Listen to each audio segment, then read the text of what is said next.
Intellectual property rights. ठीक है, intellectual property rights are those rights that arise on the creation of a product out of one's intellectual work. According to before, intellectual property refers to creation of the mind, such as invention, literary work, design, symbol, etc. ठीक है, intellectual property rights grant exclusive right to those owner or author who create any work using his mind. ठीक है, and these rights permit them to use the work in any of the permitted modes, and the rights to prevent others from using the work without the consent of those who own these rights is an infringement of their rights and is actionable. ठीक है, तो intellectual property rights जो होता है वो क्या है, एक इंटेलेक्चुअल वर्क है, मतलब आपके दिमाग से कुछ बनाते हो। ठीक है, तो वो होता है इंटेलेक्चुअल प्रॉपर्टी। सिंपल, आपने जो भी बनाया अपने दिमाग का इस्तेमाल करके, ठीक है, उसका अगर आप रजिस्ट्रेशन करा लेते हो, चाहे अगर आपने कुछ लिखा हो तो आप लिटरेरी में जाके उसका रजिस्ट्रेशन करा लोगे। ठीक है, कॉपीराइट ले लोगे। ठीक है, अगर कुछ आपने डिजाइन बनाया तो डिजाइन एक्ट के अंदर जाके आप उसका ले सकते हो रजिस्ट्रेशन। ठीक है, आपने कुछ इन्वेंट किया, कुछ बनाया आपके दिमाग से, तो उसका आप पेटेंट ले सकते हो। ठीक है, तो आपने अपने दिमाग से जो कुछ भी बनाया, ठीक है, तो वो होता है इंटेलेक्चुअल प्रॉपर्टी। ठीक है, अब उस प्रॉपर्टी के ऊपर आपके राइट्स कैसे बनेंगे, तो आपको उसके लिए रजिस्ट्रेशन कराना पड़ता है। अगर आपने कुछ इन्वेंट किया है, कुछ नया बनाया है, ठीक है, तो आप पेटेंट में आप उसको जो है पेटेंट ले लो उसका, तो उसका पूरा अधिकार आपको मिल जाएगा, राइट आपके पास आ जाएगा। ठीक है, अगर आपने कुछ डिजाइन बनाए हैं, ट्रेडमार्क बनाया है, तो आपको उसका मिल जाएगा ट्रेडमार्क। ठीक है, अगर आपने कुछ लिखा है, ठीक है, तो उसका आप कॉपीराइट ले सकते हो। तो ये तीनों जो फॉर्म है, ये तीनों जो मोड्स हैं, वो आपको राइट से देते हैं। ठीक है, बाकी आपने दिमाग से ही बनाया है, आपने कुछ बनाया, इन्वेंट किया, तो पेटेंट मिलेगा। आपने कुछ डिजाइन बनाया, कुछ वर्ड्स ऐसे बनाए जो यूनिक था, आपने उसका ट्रेडमार्क ले लिया। राइट, आपने कुछ ऐसा लिखा जो यूनिक है, पहले किसी ने नहीं लिखा, तो आप उसका कॉपीराइट ले सकते हो। तो मतलब ये जो सारी चीजें हैं, आपका पेटेंट ले लो, कॉपीराइट ले लो, या आपका ट्रेडमार्क ले लो, ये आपको राइट ग्रांट करता है। ठीक है, किस चीज का राइट, तो right to use, right to sell, right to distribute, right to renew. ठीक है, आप फिर राइट टू स्यू, मतलब आप किसी को सू भी कर सकते हो, किसी के ऊपर केस भी कर सकते हो अगर वो आपके राइट को इन्फ्रिंज करता है तो। ठीक है, तो ये सारा जो राइट्स है वो आपको देता है। अभी इंटेलेक्चुअल प्रॉपर्टी राइट को मेनली दो भागों में बांटा गया है। ठीक है, सबसे पहला है इंडस्ट्रियल प्रॉपर्टी और दूसरा है literary property. Industrial property is related to industry and commerce, which includes patent, trademark, industrial design, and geographical indication.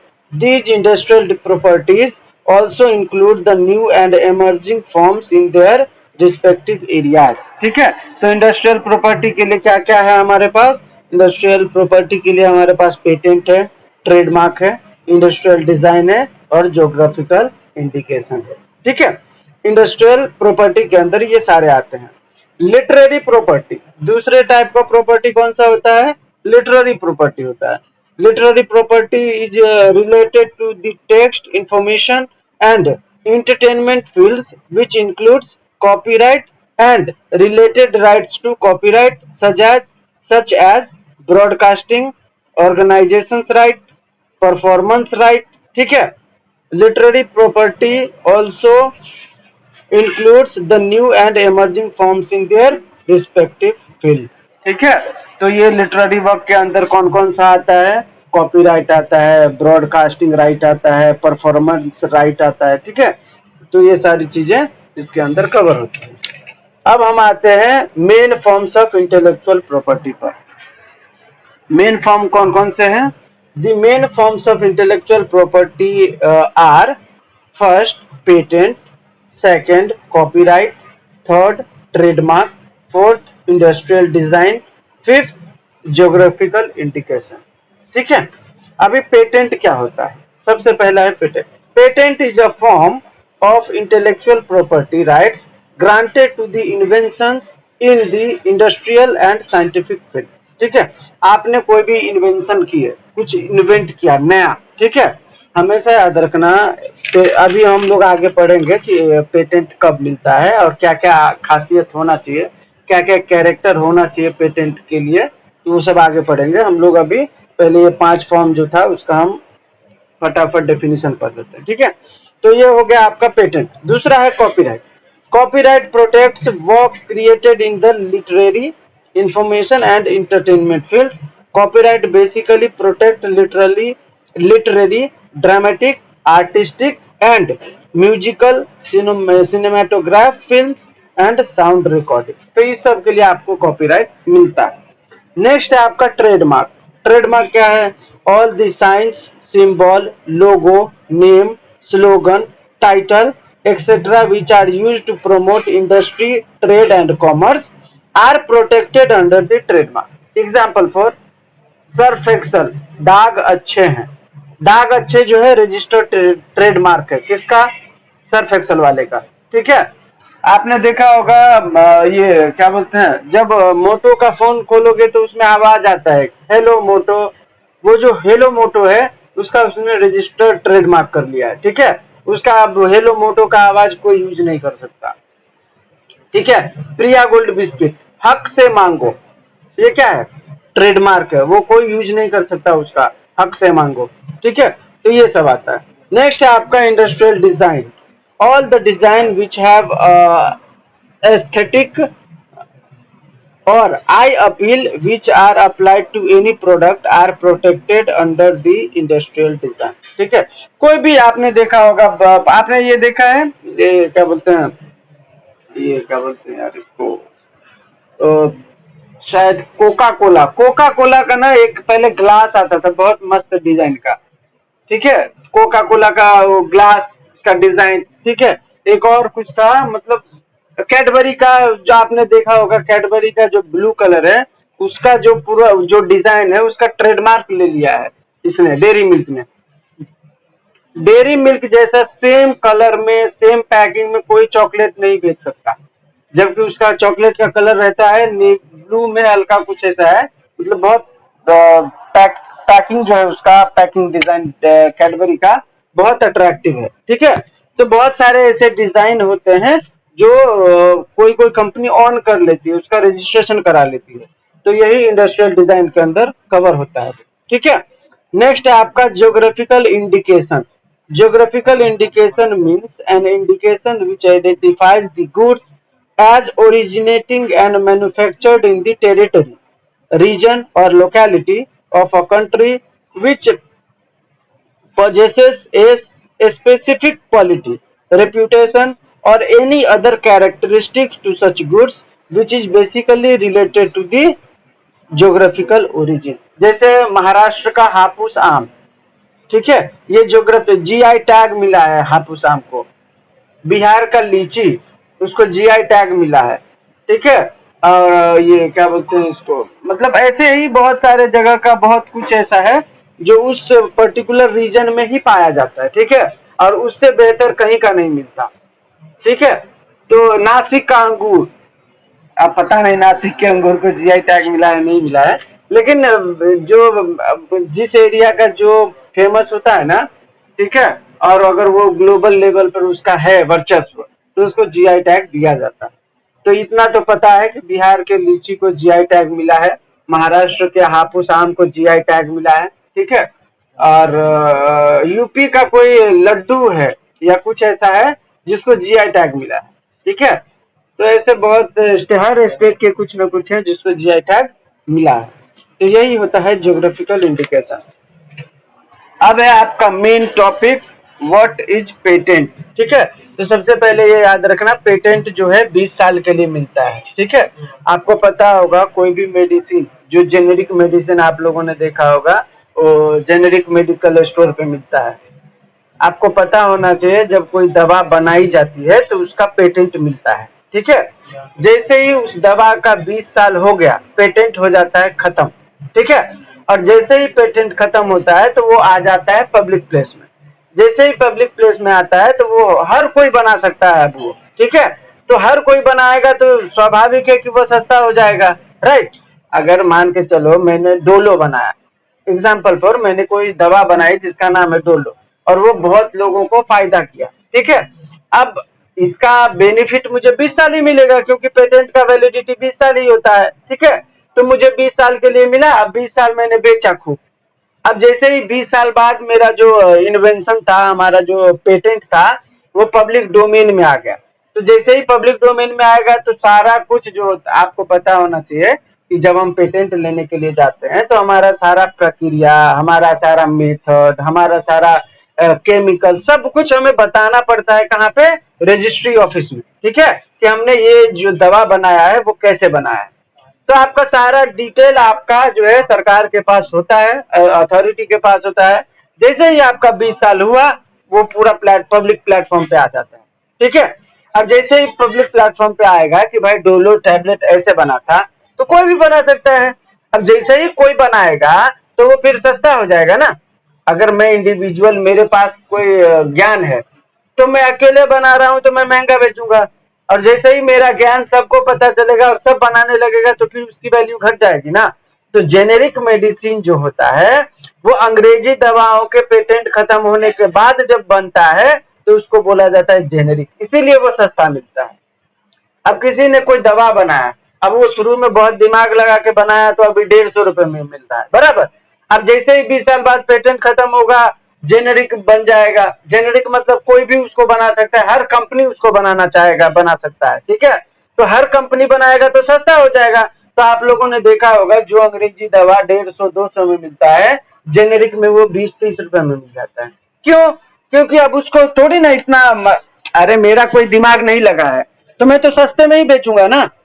मैंने कुछ इन्वेंट किया, ठीक है। और मेरे को खर्चा आया था शुरू शुरू में 100 रुपया। अब मैं वो दवा बेच रहा था 200 में, ठीक है। 200 में या 500 में अपना रॉयल्टी लेके। अब जब कोई बनाएगा दवा, जब किसी को पता चलेगा कि यार ऐसे बनता है क्या, वो बना दिया। अब उसका खर्च आया 100 रुपए में, तो अगर वो 120 रुपए में भी बेचेगा तो 20 रुपए तो बेनिफिट होगा ना उसको। उसका कौन सा दिमाग लगा, यहाँ पर कुछ तो लगा ही नहीं, ठीक है। फिर भी 20 रुपए कमा रहा है वो। तो ऐसा होता है जेनेरिक मेडिसिन का नियम, ठीक है। तो जो भी पेटेंटेड मेडिसिन होते हैं, जब उसका पेटेंट खत्म हो जाता है तो फिर वो जेनेरिक हो जाता है, ठीक है। इसीलिए वो सस्ता मिलता है। बाकी कोई कोई बोलता है कि जेनेरिक में थोड़ा कम पावर होता है, ऐसा कुछ नहीं होता। जो दवा आपका अंग्रेजी होता है वही जेनेरिक होता है, क्योंकि सेम मेथड से बनता है। हाँ, जिसने फर्स्ट टाइम बनाया था उसने वो नहीं बनाया है, उसका कॉपी किसी और ने किया है, ठीक है। बस फर्क ये होता है। A patent is a right granted by the state to the true and first inventor to make, sell or supply the subject of his invention to the exclusion of all others for a limited period. Limited period का मतलब 20 साल, ठीक है। Patent किसी को आजीवन के लिए नहीं मिलता। पेटेंट का फिक्स पीरियड है 20 ईयर। आपको एक बार मिला, 20 साल रखो फिर खत्म, ठीक है। तो देखो ये हो गया। This monopoly to an inventor is granted to stimulate research, and in return, the inventor is required to disclose the principle of his invention and work the patent so that the public may benefit from invention and further research initiated from that stage. The patent may be for a product or for a process. किसी कोई सामान बना है, ठीक है। तो आपके सामान बनाने में अगर कोई ऐसा प्रोसेस था जो यूनिक था, ठीक है, तो आप उस प्रोसेस का भी पेटेंट ले सकते हो, ठीक है। और अगर आपने कोई प्रोडक्ट बनाया तो प्रोडक्ट का तो ले ही सकते हो। तो पेटेंट अगर आपसे पूछा जाए कि पेटेंट सिर्फ प्रोडक्ट का होता है या प्रोडक्ट बनाने में जो प्रोसेस होता है उसको भी पेटेंट लिया जा सकता है, तो अगर कोई ऐसा प्रोडक्ट है जिसको बनाने का जो प्रोसेस था यूनिक था, ठीक है, एकदम अलग हट के था, तो आप उस प्रोसेस का भी पेटेंट करा सकते हो, ठीक है। और प्रोडक्ट का तो करा ही सकते हो। तो पेटेंट क्या है? पेटेंट एक राइट ग्रांट करता है, ठीक है। किसके द्वारा दिया जाता है पेटेंट? तो स्टेट के द्वारा दिया जाता है। किसको दिया जाता है? तो फर्स्ट इन्वेंटर को दिया जाता है, जो जिसने इन्वेंट किया। ठीक है, क्यों दिया जाता है? ताकि उसके जो उसने जो मेहनत किया, उसने जो रिसर्च किया है, उसको उसके रिटर्न में कुछ मिले, इसीलिए उसको जो है पेटेंट ग्रांट किया जाता है। ठीक है, इसके बाद है the basic test for any invention to be patentable. आपसे पूछा जाएगा कि कोई भी पेटेंट के लिए पेटेंटेबल मतलब मेथड क्या है, मतलब क्या क्या ऐसी चीजें हैं जिसको अथॉरिटी संज्ञान में लेगा और ये देखेगा कि ये पेटेंटेबल है भी या नहीं। हर चीज का आप पेटेंट नहीं ले सकते। ठीक है, कोई फ्रिज था, फ्रिज में ऊपर कूलिंग का था और नीचे साधारण था। मैंने फ्रिज बनाया, मैंने नीचे कूलिंग का कर दिया और ऊपर में मैंने जनरल डब्बा रख दिया। क्या मैंने कुछ मतलब इन्वेंट किया? नहीं किया। मैंने सिर्फ ऊपर के डब्बे को नीचे कर दिया, नीचे के डब्बे को ऊपर कर दिया। मैंने तो कुछ नया किया ही नहीं है। ठीक है, शिफ्टिंग किया, तो ये इन्वेंशन नहीं है। तो पेटेंटेबल का मतलब क्या होता है? देखिए, नोबल फर्स्ट क्या होना चाहिए? नोबल होना चाहिए। नोबल का मतलब न्यू, उससे पहले वैसा नहीं होना चाहिए पहले से कुछ भी। फर्स्ट है novel. The invention must be novel, meaning thereby that invention must not be in existence. कोई भी आपने कुछ इन्वेंट किया तो वो पहले से एग्जिस्ट नहीं कर रहा होना चाहिए। मैंने अभी बताया आपको फ्रिज का, मैंने फ्रिज के सिर्फ दरवाजे का जो स्ट्रक्चर था वो मैंने बदला। मैंने कूलिंग जो डीप फ्रीजर था ऊपर में, मैंने उसको नीचे कर दिया और नीचे वाला जो जनरल डब्बा था मैंने ऊपर कर दिया। तो ये मैंने इन्वेंट किया? नहीं किया। क्यों? क्योंकि ये इन्वेंटेड पहले से है, ये एग्जिस्टेंस में है, हमने सिर्फ उसको चेंज किया, मॉडिफाई किया। तो मॉडिफिकेशन पेटेंटेबल नहीं होता। ठीक है, याद रखिएगा। तो कुछ भी अगर है तो वो पहले सबसे पहला पैरामीटर है कि वो नोबल होना चाहिए, तभी उसको पेटेंट मिलेगा। दूसरा, non obvious. The invention must be non obvious, that is the invention must be a significant improvement to the previous one. Mere change in technology will not give the right of patent to the invention. मैंने कैसे बोला अभी? मैंने क्या किया था? मैंने सिर्फ चेंजेस किए थे, ऊपर के नीचे कर दिए बस। तो इसको पेटेंटेबल न मानेंगे? नहीं। उसमें आपने कुछ ऐसे, जैसे अभी एक बताता हूँ, किसी ने कोई फ्रिज बनाया। ठीक है, अब वो फ्रिज 10 घंटा जो है ये बिजली लेता है, तब जाके वो कूलिंग होता है। ठीक है, अब मैंने एक फ्रिज ऐसा बनाया जो सिर्फ 5 मिनट में पूरा कूल कर देगा, ये इसको पेटेंट मिलेगा। क्यों? क्योंकि कहाँ 10 घंटा था और कहाँ हमने 5 मिनट में ला दिया, बराबर। तो हमने कुछ दिमाग तो लगाया होगा। ये तो नोबल तो है ना, क्योंकि 10 घंटे में जहाँ कूलिंग हो रहा था वहां पे हमने 5 मिनट कर दिया, हमने समय को सीधा मतलब 100 गुना कम कर दिया, तो इसको पेटेंट मिलेगा। ठीक है, तो ये तो नॉन ऑब्वियस होना चाहिए। तीसरा है पैरामीटर इसका, इंडस्ट्रियल एप्लीकेशन। आप कुछ भी इन्वेंट करो तो आप अपने घर में यूज करने के लिए बनाए हो तो उसका आपको पेटेंट नहीं मिलेगा। ठीक है, किसी भी इन्वेंशन का इंडस्ट्रियल एप्लीकेशन होना चाहिए, मीन्स पब्लिक प्लेस में उसका यूज होना चाहिए, वो बिकना चाहिए, लोग खरीदना चाहिए। ठीक है, समाज में वो जाना चाहिए, तब आपको मिलेगा उसका पेटेंट। ऐसा नहीं है मैंने एक वो पंखा बनाया जो बिना बिजली का चल रहा है। ठीक है, और मैंने वो अपने घर में लगा दिया, बाकी मैंने पंखा बनाया ही नहीं और किसी को दिया ही नहीं, तो इसका मिलेगा क्या पेटेंट? मुझे नहीं मिलेगा। उसका इंडस्ट्रियल एप्लीकेशन हमने किया ही नहीं, मैंने बना के अपने घर में रख लिया बस। तो ऐसे नहीं होता है। जब तक आप उसको पब्लिक प्लेस में नहीं लाओगे, इंडस्ट्रियल एप्लीकेशन नहीं होगा, यूजफुल टू दी वर्ल्ड, मतलब सबको उसको सबको जो है उसका उपयोग होना चाहिए, तब होगा उसको माना जाएगा कि वो पेटेंटेबल है। तो ये 3 पैरामीटर जो है मेन है, जिससे पता चलेगा कि पेटेंटेबल है या नहीं है।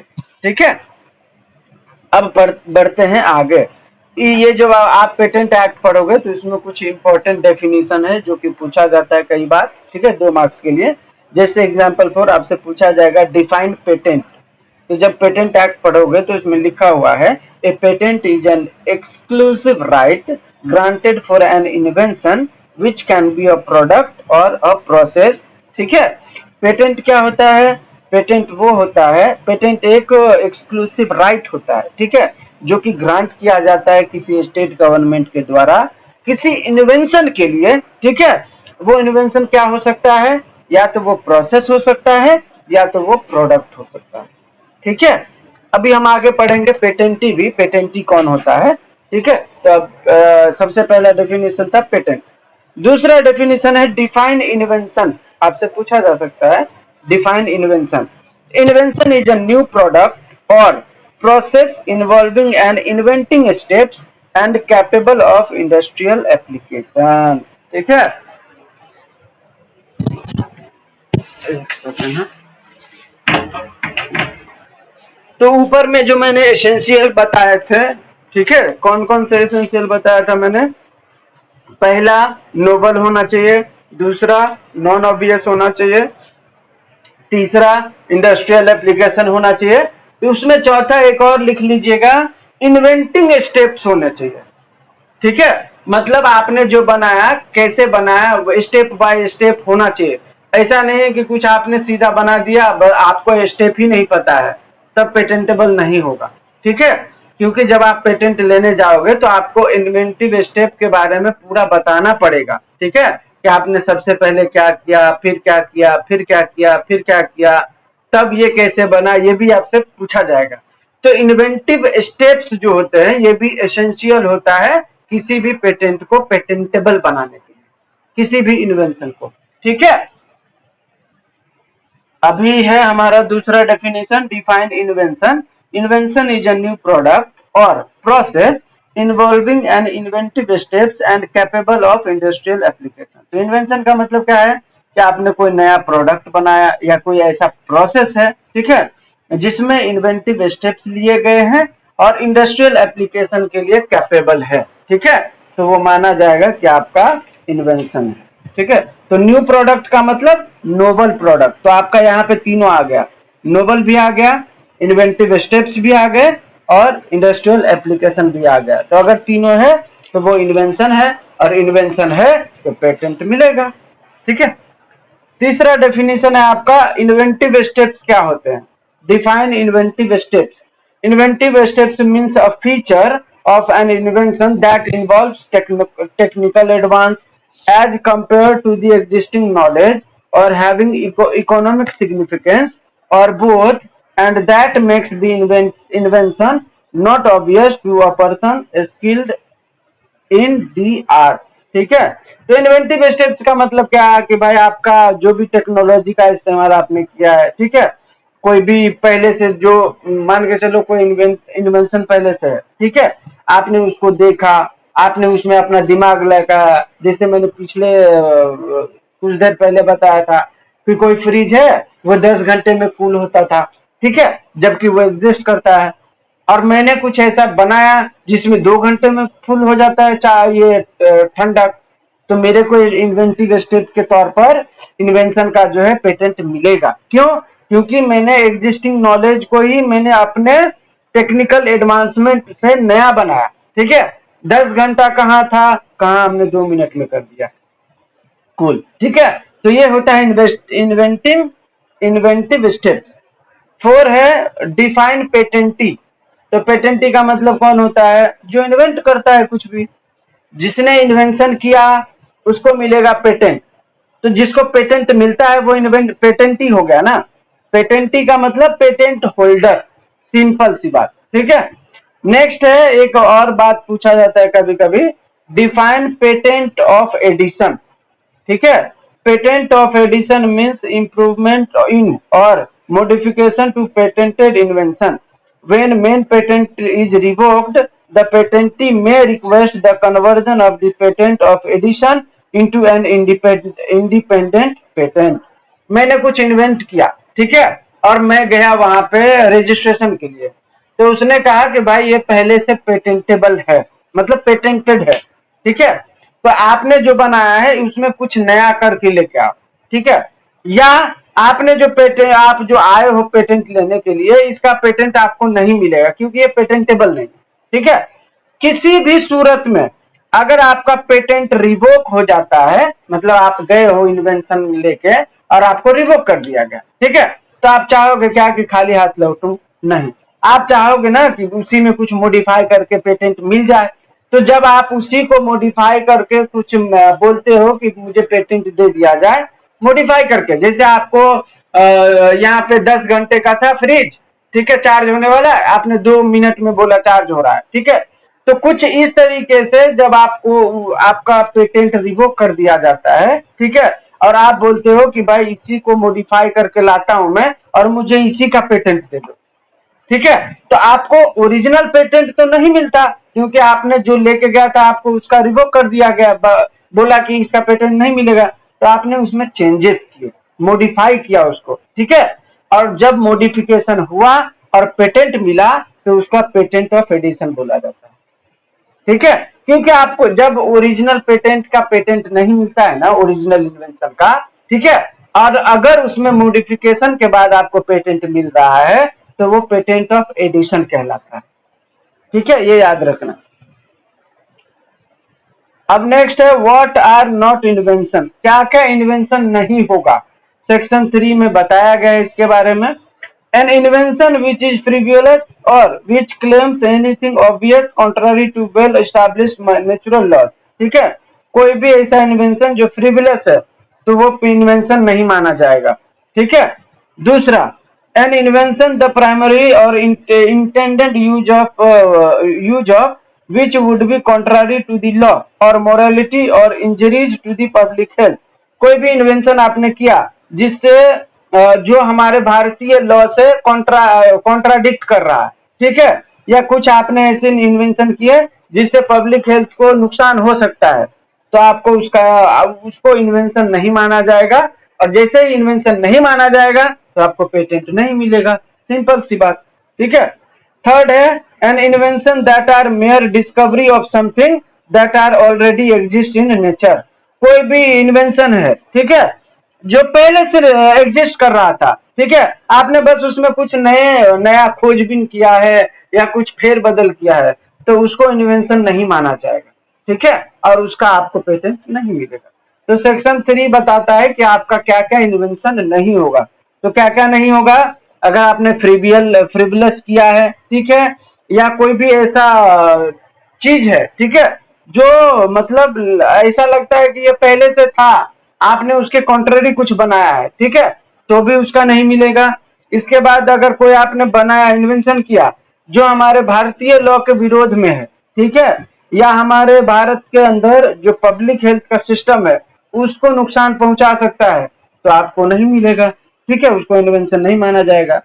अगर कुछ पहले से एग्जिस्ट कर रहा है, आपने उसी में बस डिस्कवरी और चेंजेस किए हैं, तो उसके लिए भी आपको इन्वेंशन नहीं माना जाएगा और आपको पेटेंट नहीं मिलेगा। नेक्स्ट मेन है इसमें what can not be patented, क्या क्या पेटेंटेड नहीं हो सकता, ये आपसे पूछा जाएगा 6 मार्क्स के लिए, तो ध्यान से सुनिएगा। एटॉमिक एनर्जी रिलेटेड, अगर आपने एटॉमिक एनर्जी रिलेटेड कुछ इन्वेंशन किए हैं तो आपको उसका पेटेंट नहीं मिलेगा, क्योंकि ये what can not be patented, इस सब का पेटेंट आपको नहीं मिलेगा। दूसरा है एग्रीकल्चरल रिलेटेड, एग्रीकल्चर रिलेटेड अगर आपने कुछ इन्वेंट किया है तो उसका आपको पेटेंट नहीं मिलेगा। तीसरा है मैकेनिकल एंड सर्जिकल, हॉस्पिटल में जो यूज होता है ना, सुई वगैरह ऐसा कुछ, अगर आपने उसका कुछ इन्वेंशन किया है तो आपको उसका पेटेंट नहीं मिलेगा। नेक्स्ट है इन्वायरमेंट रिलेटेड, अगर आपने इन्वायरमेंट रिलेटेड कोई इन्वेंशन किए हैं तो आपको उसका पेटेंट नहीं मिलेगा। नेक्स्ट है रीअरेंजमेंट, रीअरेंजमेंट मैंने वही बोला अभी फ्रिज वाला कि ऊपर पहले था डीप फ्रीजर और नीचे था साधारण डब्बा, मैंने नीचे डीप फ्रीजर कर दिया, ऊपर में साधारण डब्बा डाल दिया फ्रिज के अंदर, तो ये हमने क्या किया है, रीअरेंजमेंट किया है, तो इसको पेटेंट मिलेगा नहीं मिलेगा, ठीक है। नेक्स्ट है इंजरीज टू पब्लिक हेल्थ, कोई भी इन्वेंशन जिससे पब्लिक हेल्थ को नुकसान हो सकता है तो आपको उसका पेटेंट नहीं मिलेगा। यहां तक सभी को क्लियर है। नेक्स्ट है प्रोसीजर फॉर पेटेंट, पेटेंट के लिए प्रोसीजर क्या है, तो मैंने आप लोगों को पिछले बार भी बताया था कि कोई भी पेटेंट ले लो या आपका ट्रेडमार्क ले लो या आपका कॉपीराइट ले लो, अगर 4-5 चीजें आप याद रखोगे तो अगर आपको तीनों में से 100% ये तो लिख के ले लो कि तीनों में से किसी एक का प्रोसीजर तो पूछेगा ही पूछेगा, ठीक है, क्योंकि ये हर बार पूछता है। तो प्रोसीजर अगर आपसे पूछा गया कि मतलब explain the procedure of patent, how can ये ट्रेडमार्क ग्रांटेड, या आपसे पूछ देगा कॉपीराइट का प्रोसीजर, ठीक है। तो सबसे पहले आपको याद रखना है सर्च, ठीक है। सर्च आपको पेटेंट में भी करना है, सर्च आपको कॉपीराइट में भी करना है, और सर्च आपको ट्रेडमार्क में भी करना है। सर्च क्यों करते हैं कि भाई मैंने जो बनाया है, जिसके लिए मैं पेटेंट लेने आया हूं या ट्रेडमार्क लेने आया हूं या कॉपीराइट लेने आया हूं, वो पहले से एग्जिस्ट तो नहीं करता। अगर मैंने कुछ लिया, मैंने अगर कुछ लेने आया हूं तो पहले से अगर एग्जिस्ट कर रहा होगा तो नहीं मिलेगा ना मुझे। तो सबसे पहले मैं क्या करूंगा, सर्च करूंगा, इसके बाद मैं एप्लीकेशन करूंगा, ठीक है। एप्लीकेशन जैसे ही करूंगा तो उसका एग्जामिनेशन किया जाएगा, ठीक है। एग्जामिनेशन जैसे ही अथॉरिटी कर लेगा तो उसको पब्लिकेशन में डाल देगा, मतलब पोर्टल पे डाल देगा कि भाई किसी को अगर ये बंदा पेटेंट या ट्रेडमार्क लेने आया है, अगर किसी को विरोध करना हो तो आप आ सकते हो, इसीलिए पब्लिकेशन किया जाता है, ठीक है।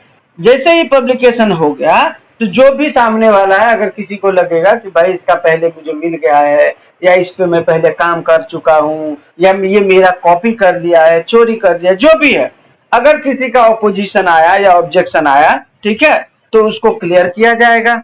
अगर ऑब्जेक्शन सही निकला तो वहीं से कैंसल, फिर नहीं मिलेगा पेटेंट, बराबर। अगर ऑब्जेक्शन क्लियर होने के बाद अथॉरिटी को लगता है कि नहीं ये माइनर ऑब्जेक्शन था, तो फिर वो ग्रांट कर देगा, ठीक है। और यही सेम प्रोसीजर पेटेंट, ट्रेडमार्क और कॉपीराइट में सेम उतार दोगे तो भी चलेगा, कोई प्रॉब्लम नहीं है, 99% सेम ही है, ठीक है। तो ये है प्रोसीजर, ये मैं जनरली तीनों के लिए बोला। अब मैं पेटेंट का बताता हूं। पेटेंट में सबसे पहले आपको सर्च करना है, ठीक है। पेटेंट के केस में सबसे पहले एक एप्लीकेशन करना होता है। एप्लीकेशन तो सब में करना होता है, मैंने बताया आपको, ठीक है। तो इसमें सिर्फ ये प्रॉब्लम है पेटेंट में कि आपको पहले जो एप्लीकेशन करते हो, ठीक है, उसको बोला जाता है प्रोविजनल, ठीक है। जैसे ही प्रोविजनल एप्लीकेशन आप करते हो तो उसको बोला जाता है प्रायोरिटी डेट, मतलब सर मैं इस मसले पर या इस इन्वेंशन पे काम कर रहा हूं, ठीक है, इसीलिए मैं आपको ये एप्लीकेशन दे रहा हूं। जैसे ही ये मेरा काम खत्म हो जाएगा, मेरा इन्वेंशन कंप्लीट हो जाएगा, मैं आपको एप्लीकेशन देके फिर मैं अपना जो है इसका पेटेंट ले लूंगा, ठीक है। तो एक होता है ना जाके वो क्या बोलते हैं रजिस्ट्रेशन कराना, कि भाई मैं इसका इस पर्टिकुलर चीज पर काम कर रहा हूं। तो पेटेंट के केस में सबसे पहला एप्लीकेशन जो होता है वो प्रोविजनल कहलाता है, ठीक है। इसके बाद आपको एक कंप्लीट एप्लीकेशन करना होता है। जैसे ही आपका इन्वेंशन कंप्लीट हो गया, फिर आप कंप्लीट एप्लीकेशन कर दोगे, ठीक है। इसके बाद जो है उसका फिर एग्जामिनेशन होगा, फिर पब्लिकेशन होगा, फिर ऑब्जेक्शन अगर रहेगा तो वो क्लियर होगा, फिर पेटेंट ग्रांट हो जाएगा, ठीक है। तो सिर्फ पेटेंट के केस में जो है ना एप्लीकेशन एक प्रोविजनल दिया जाता है कि भाई मैं इस पर्टिकुलर चीज पे काम कर रहा हूं, ठीक है। तो इस पर्टिकुलर चीज पे किसी को आप ये मत देना पेटेंट, ठीक है। इसके लिए हम पहले एक दे देते हैं, उसको बोला जाता है प्रोविजनल। और जैसे ही मेरा इन्वेंशन खत्म होगा, मैं फिर जाऊंगा उनके पास और बोलूंगा कि भाई ये मेरा कंप्लीट एप्लीकेशन है, मतलब मेरा इन्वेंशन कंप्लीट हो चुका है, ये लो, फिर हमने दे दिया। तो पेटेंट दो बार एप्लीकेशन किया जाता है। बाकी अदर जो मैंने बताया ट्रेडमार्क या कॉपीराइट, उसमें सिर्फ एक बार एप्लीकेशन करके आपका आगे का प्रोसीजर एज इट इज चल जाता है। समझ में आया पेटेंट का प्रोसीजर फॉर पेटेंट? सबसे पहले पेटेंट को हम सर्च करेंगे, ठीक है। इसके बाद हम एक प्रोविजनल एप्लीकेशन करेंगे, ठीक है। प्रोविजनल एप्लीकेशन करने के बाद 12 महीने के भीतर हमें कंप्लीट एप्लीकेशन करना होता है, ठीक है। इसके बाद जो है इसका एग्जामिनेशन किया जाता है। एग्जामिनेशन करने के बाद अथॉरिटी को लगता है कि सब सही है तो वो पब्लिकेशन में डालते हैं। पब्लिकेशन करने के बाद आम पब्लिक को अगर कोई ऑब्जेक्शन है तो वो आके ऑब्जेक्शन रेज कर सकता है। अगर ऑब्जेक्शन नहीं है तो पेटेंट ग्रांट कर दिया जाएगा, ठीक है। इसके बाद है ग्राउंड फॉर अपोजिशन। कोई अगर जिसको ऑब्जेक्शन लेना हो, ठीक है, या अपोज करना हो कि इसको पेटेंट नहीं मिलना चाहिए, तो किस ग्राउंड पे कर सकता है? तो पहला है कि भाई नोबल नहीं है, तो आप उसको अपोज कर सकते हो कि ये तो पहले से एग्जिस्ट कर रहा था, ये नया कहाँ है। दूसरा लैक ऑफ यूटिलिटी, मतलब उसकी उपयोगिता की कमी, जो वो बनाया है उसका उपयोग भारत में होता ही नहीं है, तो फिर उसको पेटेंट क्यों मिलना चाहिए। तीसरा है ऑब्वियस। ऑब्वियस का मतलब कि कोई भी ऐसी चीज है जो सबको पता है, तो सबको पता है तो फिर आपको पेटेंट क्यों मिलना चाहिए। कुछ ऐसा बनाओ ना जिसको सबको नहीं पता हो। मैं बोला कि एक गिलास पानी में मैंने नमक डाला, एकदम नमकीन हो गया, ये नया है, ये पहले किसी को, अरे वो सबको पता है कि एक गिलास पानी में नमक डालेंगे तो पानी नमकीन ही होने वाला है, मीठा थोड़ी होगा, ये तो ऑब्वियस है ना। तो जो ऑब्वियस है, अगर ऐसा कुछ है तो फिर उसको अपोज किया जा सकता है, ठीक है, क्योंकि पेटेंट नॉन ऑब्वियस को मिलना चाहिए। नेक्स्ट है लैक ऑफ इंडस्ट्रियल एप्लीकेशन, अगर इंडस्ट्रियल एप्लीकेशन ही नहीं है, लोगों को उसकी जरूरत ही नहीं है, तो फिर पेटेंट क्यों दे। अगला है नॉन डिस्क्लोजर ऑफ डिटेल, जैसे ही आप एप्लीकेशन करते हो तो उसमें सब कुछ आपको डिस्क्लोज करना होता है। अगर आपने कुछ छिपाया है, ठीक है, तो ये एक ग्राउंड होता है कि भाई इसको पेटेंट मत दो, ये अभी से झूठ बोल रहा है। नेक्स्ट है इनकरेक्ट और फॉल्स एप्लीकेशन, अगर आपने एप्लीकेशन में कुछ गलत किया है, ठीक है, आपका एप्लीकेशन गलत है, इनकरेक्ट है, या आपने कुछ उसमें गलत दिखाया है, ठीक है, तो ये भी एक ग्राउंड होता है अपोज करने का। नेक्स्ट है प्रोहिबिटेड सब्जेक्ट मैटर, अभी मैंने आपको बताया था प्रोहिबिटेड सब्जेक्ट मैटर क्या क्या है। एटॉमिक एनर्जी है, एग्रीकल्चर रिलेटेड है, एनवायरनमेंट रिलेटेड है, पब्लिक हेल्थ रिलेटेड है, मैकेनिकल एंड सर्जिकल है, ठीक है। तो अगर इस ऐसे चीजों पर अगर आपने इन्वेंशन किया है तो वो पेटेंटेबल नहीं है। तो जैसे ही पेटेंटेबल नहीं है इसका मतलब प्रोहिबिटेड है। अगर आपने प्रोहिबिटेड सब्जेक्ट मैटर पे बनाया है तो फिर वो ग्राउंड होता है कि भाई इसको नहीं मिलना चाहिए अपोज करने के लिए, ठीक है। नेक्स्ट है person not entitle to apply, कोई बंदा अप्लाई करने के लिए एंटाइटल ही नहीं था, तो फिर ये भी ग्राउंड होता है अपोज करने का। नेक्स्ट है आपका right of patentee and duties of patentee. तो राइट क्या है पहले पेटेंटी का, कि वो किसी को भी लाइसेंस पे दे सकता है पेटेंटेड प्रोडक्ट को, और असाइनमेंट पे दे सकता है, ठीक है।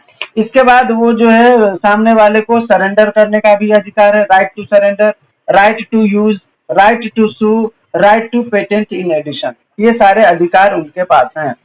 ड्यूटीज क्या क्या है, ड्यूटी टू पे स्टेट्यूटरी फीस, जैसे ही आप एप्लीकेशन करते हो तो उसके साथ आपको फीस भरना होता है, ठीक है, एप्लीकेशन फीस, तो आपको भरना चाहिए, ये आपकी ड्यूटी है। दूसरा है duty to disclose the patent, patent को आपको डिस्क्लोज करना चाहिए कि आपने कैसे बनाया, क्या क्या इन्वेंटिव स्टेप्स लिए, वगैरह वगैरह।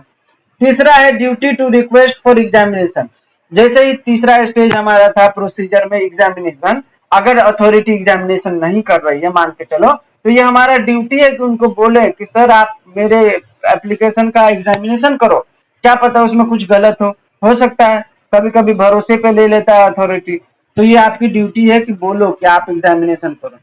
चौथा है ड्यूटी टू रिस्पॉन्ड ऑब्जेक्शन, अगर कोई ऑब्जेक्शन आता है तो आपको उसको जवाब देना पड़ेगा, ये आपकी ड्यूटी, ठीक है, और देना ही चाहिए।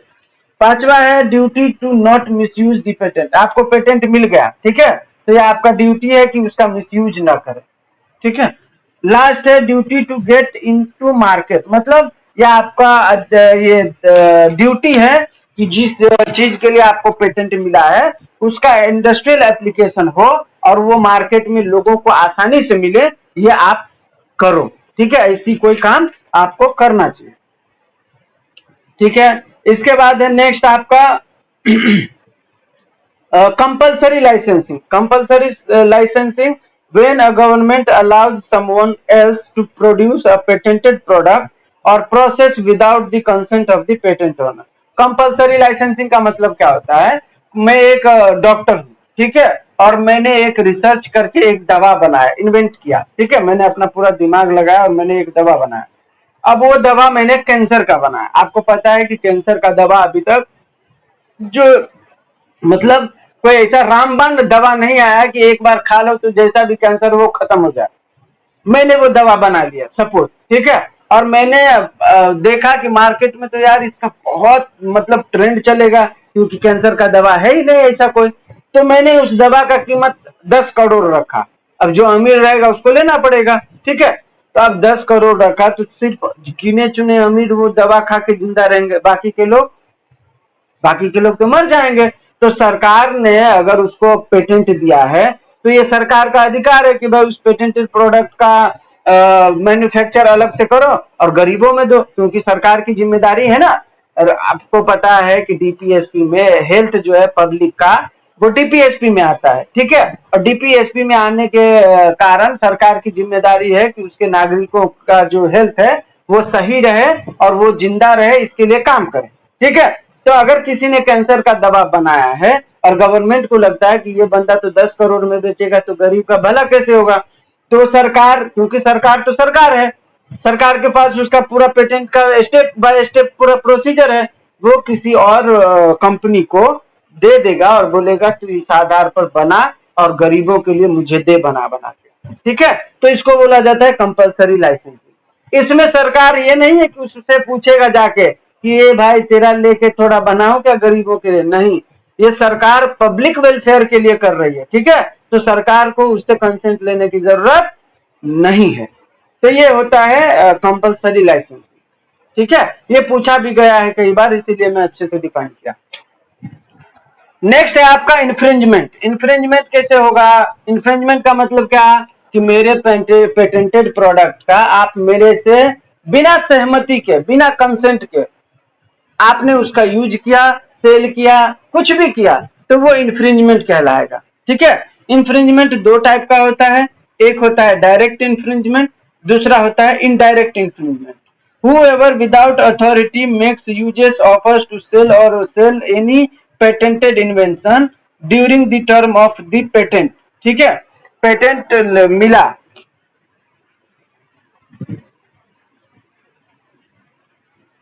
हाँ, आपको पेटेंट मिला, ठीक है।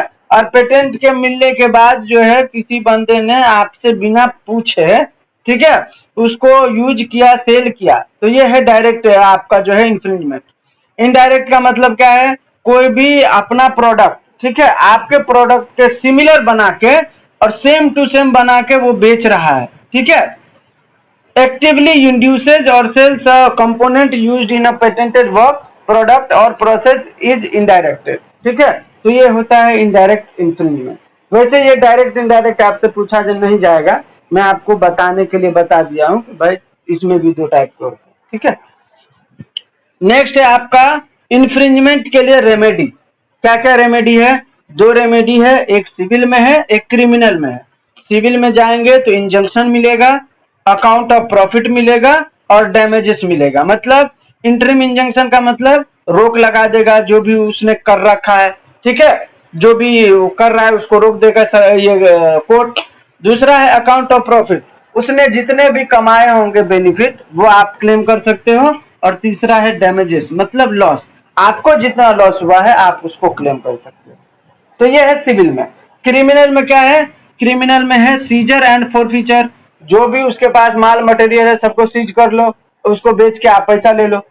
दूसरा है imprisonment not less than 6 month which may extend to 3 years, ठीक है, and fine up to 50,000 to 2 lakhs, ठीक है। तो 6 महीने से 3 साल तक का जेल हो सकता है और 50,000 से 2 लाख तक का जुर्माना हो सकता है। ये हो गया क्रिमिनल में। अभी क्या होता है, कब कब इंफ्रिंजमेंट नहीं माना जाएगा? अगर आपने कुछ ऐसे काम किए जो ये नीचे के 5 पॉइंट से सिमिलर है, तो फिर वो इंफ्रिंजमेंट नहीं माना जाएगा। कैसे? देखो, फेयर यूज, रिव्यू और रिपोर्टिंग। मैं रिव्यू करता हूं या रिपोर्टिंग करता हूं, ठीक है। अगर मैंने उसमें कुछ खामियां निकाली, ठीक है, या मैंने उसका इस्तेमाल किया दिखाने के लिए, तो वो जो है इंफ्रिंजमेंट में नहीं आएगा, ठीक है। दूसरा है रिसर्च एंड एक्सपेरिमेंट। अगर मैं रिसर्च के लिए आपके पेटेंटेड प्रोडक्ट का इस्तेमाल कर रहा हूं आपसे बिना पूछे, तो ये जो है इंफ्रिंजमेंट नहीं होगा। तीसरा है गवर्नमेंट यूज। सरकार अगर आपके पेटेंटेड प्रोडक्ट का इस्तेमाल कर रही है आपसे बिना पूछे, जैसे अभी मैंने बताया कंपलसरी लाइसेंसिंग वाला, ठीक है, तो वो भी पेटेंट इंफ्रिंजमेंट में नहीं आएगा। नेक्स्ट है पेटेंट एक्सपायरेशन। आपका पेटेंट एक्सपायर हो गया, 20 साल का मिला था, खत्म हो गया, अब अगर कोई उसका इस्तेमाल करता है तो वो फिर इंफ्रिंजमेंट में नहीं आएगा, ठीक है। इसके बाद है इनवैलिडिटी ऑफ पेटेंट। आपको पेटेंट मिला था, पेटेंट इनवैलिड हो गया, खत्म हो गया, ठीक है, तो भी आपका जो है अगर उसके बाद अगर कोई यूज करता है तो फिर वो पेटेंट इंफ्रिंजमेंट नहीं होगा। नेक्स्ट है फर्स्ट सेल डॉक्ट्रिन। आपको पेटेंट मिला, आपने उसको बेच दिया, बेचने के बाद सामने वाले के पास पूरा राइट चला गया, करेक्ट। अब आप उसको ये नहीं बोल सकते कि तू भाई इसका कॉपी मत कर, मैंने सिर्फ तेरे से बेचा था, ऐसा हो सकता है क्या? नहीं। तो आपने बेच दिया, तो अब जो वो जितना कॉपी करके बना के बेचे, ये इन्फ्रिंजमेंट नहीं कहलाएगा, ठीक है। तो ये था आपका कब कब इन्फ्रिंजमेंट नहीं माना जाता। एक लास्ट इसमें है मेजर लैंडमार्क केस, जिसका नाम है धनपत सेठ वर्सेस नीलकमल प्लास्टिक, ठीक है। धनपत सेठ वर्सेस नीलकमल प्लास्टिक में क्या कहानी था, मैं थोड़ा स्टोरी भी बता देता हूँ, तो हमारा पेटेंट आज अच्छे से खत्म हो जाएगा, फिर हम कल कॉपीराइट कर लेंगे, ठीक है। देखो इधर गया धनपत सेठ। धनपत सेठ जो था इसमें प्लेंटिफ था और रिस्पोंडेंट था नीलकमल प्लास्टिक। मिस्टर धनपत सेठ filed a case in the court for restraining the defendant from using the registered patent, ठीक है। धनपत सेठ ने एक पेटेंट लिया था, ठीक है। किसी देखो सब्जेक्ट मैटर था क्या, किल्टा। किल्टा मतलब बाम्बू स्टिक बास्केट।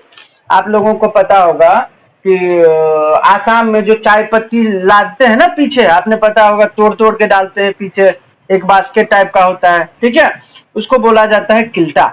तो ये जो किल्टा था वो बहुत जमाने से चल रहा था, लेकिन वो जमाने से जो चल रहा था ना, वो लकड़ी का चल रहा था, बराबर। तो ये धनपत सेठ ने क्या किया, उसको थोड़ा मॉडिफाई करके प्लास्टिक का बना के बेचने लगा, ठीक है। तो जैसे ही प्लास्टिक का बना के बेचने लगा, तो ये नीलकमल वाला जो था, उसको लगा कि यार ये प्लास्टिक में अच्छा बिक रहा है इसका, ठीक है, तो क्यों ना मैं भी बनाऊं। नीलकमल को पहले से पता था कि ये जो किल्टा है, ये बहुत पहले से एग्जिस्ट करता है, जब से धनपत सेठ नहीं था तब से, ठीक है। और ये बात धनपत को खुद नहीं पता। तो धनपत सेठ जो है, जैसे ही नीलकमल प्लास्टिक ने धनपत सेठ के जैसा बनाया किल्टा, तो उसने केस कर दिया, किसके ऊपर, नीलकमल प्लास्टिक के ऊपर, कि सर इस किल्टा का तो मैंने पेटेंट ले लिया था 2002 में, ठीक है। तो धनपत सेठ का कहना रहता है कि मैंने ये किल्टा के लिए 2002 में एप्लीकेशन किया था और मुझे 2005 में इसका पेटेंट मिल गया, ठीक है। तो ये कैसे नीलकमल मेरे किल्टा के जैसा बना सकता है, ये तो मेरे पेटेंट का इन्फ्रिंजमेंट है, ठीक है। तो नीलकमल जो है कोर्ट में आर्ग्यू क्या करता है, नीलकमल आर्ग्यूड नो न्यू इन्वेंशन इन धनपत सेठ Kilta then how gate patented. मतलब पहले से किल्टा मौजूद था, उसने कोई भी इन्वेंशन नहीं किया, बस लकड़ी का पहले चलता था, इसने प्लास्टिक में मॉडिफाई कर दिया। तो इसमें कुछ नया बनाया क्या, नहीं, सिर्फ मटेरियल चेंजेस है। तो उसको पेटेंट मिला कैसे, जब उसका खुद का नया कुछ इन्वेंशन नहीं था। तो court observe that Dhanpat Seth has no new invention, existing किल्टा मटेरियल चेंज ओनली। जो एग्जिस्टिंग किल्टा था उसमें उसने मटेरियल चेंज किया था सिर्फ, ठीक है। Hence court revoked patent granted to the Dhanpat Seth. Dhanpat सेठ को जो वो पेटेंट ग्रांट किया गया था, उसको अथॉरिटी को बोला कि इसका रिवोक कर दो, मतलब कैंसिल कर दो। तो नीलकमल के चक्कर में धनपत सेठ का खुद का भी चला गया, ठीक है। तो ये था आपका ये क्या बोलते हैं पेटेंट। उम्मीद है सभी को समझ में आया हो।